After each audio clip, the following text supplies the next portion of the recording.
Town of Ashfield has rejected a moratorium on recreational marijuana. 22 News reporter Mike Mascadrelli joins us from our Franklin County Bureau with what the town plans to do next. The town has begun discussions with recreational marijuana companies interested in opening in town.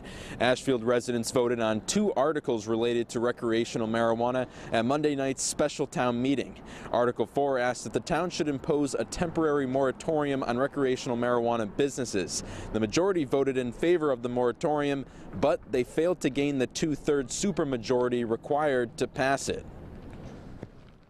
Every town's trying to prepare, and what we've been keeping an eye on is the information coming through from the Cannabis Control Commission, because they have a schedule by which they're going to accept certain applications. So we'll follow that closely and act accordingly.